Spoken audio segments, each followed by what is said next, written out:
Gog et Magog, ou Yadjouj et Madjouj, est l'un des grands signes de l'heure. On peut retrouver ces deux mots dans un grand nombre de hadiths, ainsi que dans les textes chrétiens, mais ils sont également mentionnés à plusieurs reprises dans le Coran. Ce que nous savons sur eux, c'est que Gog et Magog sera un peuple ou des peuples qui apparaîtront à la fin des temps, après la venue du Dajjal et après que Nabi Isa alayhi salam ait vaincu celui-ci. Gog et Magog sèmeront le chaos et la destruction sur terre. Avant que Yadjouj et Madjouj ne soient lâchés, ils déferleront de toutes les hauteurs. La vraie promesse approche, tandis que les mécréants, les regards figés, diront « Malheur à nous, nous avons été dans l'insouciance totale à son égard. Bien plus, nous avons été injustes. »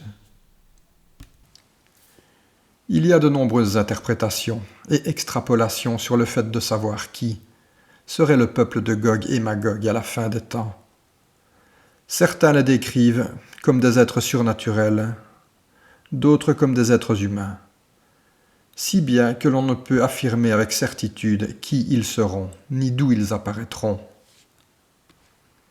Dans la Bible, Gog et Magog sont cités à de nombreuses reprises. Gog est cité en tant que peuple et Magog en tant que région ou nation. Ils sont cités en tant que Gog du pays de Magog. Et ils sont mentionnés dans le même contexte qu'ils ne le sont dans le Coran. Donc également comme une épreuve qui doit arriver avant la fin des temps, comme un peuple qui combattra les croyants.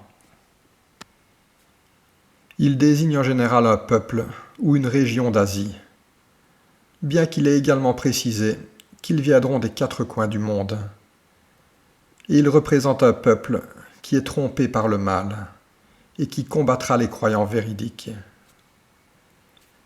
Voici par exemple un paragraphe de l'Apocalypse où sont cités Gog et Magog. Quand les 1000 ans seront accomplis, Satan sera relâché de sa prison et il sortira pour séduire les nations qui sont aux quatre coins de la terre, Gog et Magog, afin de les rassembler pour la guerre. Leur nombre est comme le sable de la mer. Il y a de très nombreux récits à propos de ces peuples dans la Sunna, et ils sont donc également cités dans le Coran. Le Coran ne fait pas de description physique, mais dans la Sunna, ils sont décrits comme des gens ayant le visage large et de petits yeux.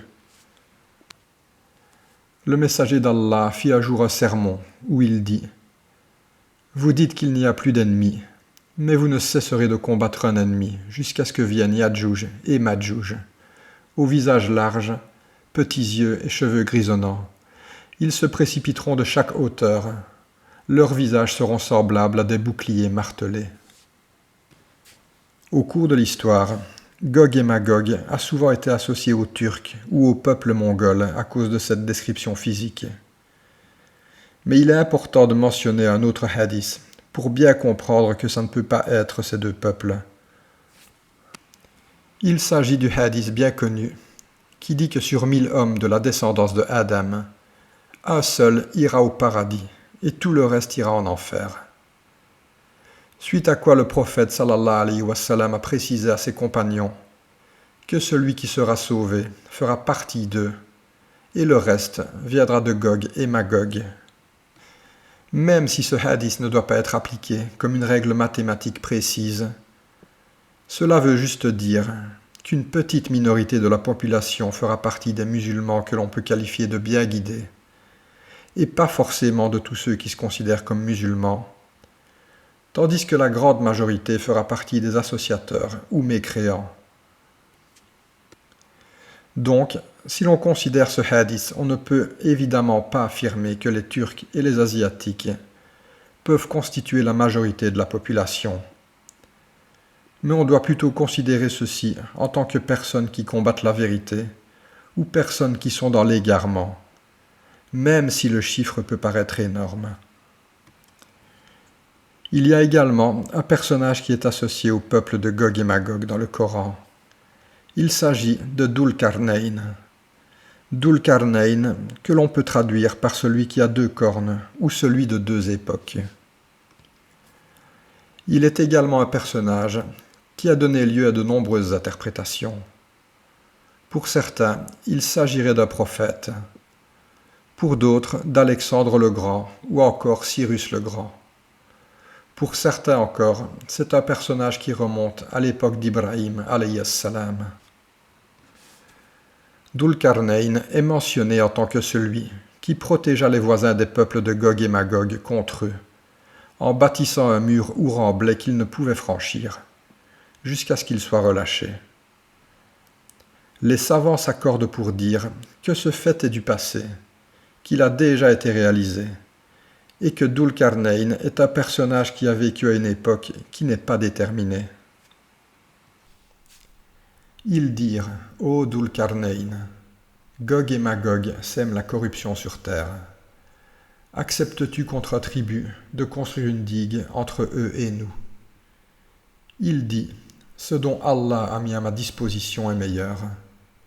Aidez-moi de toutes vos forces pour établir entre eux et vous un rempart. Tout ce que nous devons retenir de ce signe, c'est que les peuples de Gog et Magog combattront les croyants, qu'ils saccageront la terre, assécheront les points d'eau et feront d'innombrables victimes. Ils sèmeront la destruction partout où ils passeront. Mais qu'à la fin, Dieu accordera la victoire aux croyants et exterminera Gog et Magog jusqu'au dernier d'entre eux. Et que également, d'après certains hadiths, il semblerait que le mont du Temple à Jérusalem soit un lieu où pourrait se terminer cette épreuve. Allah alim.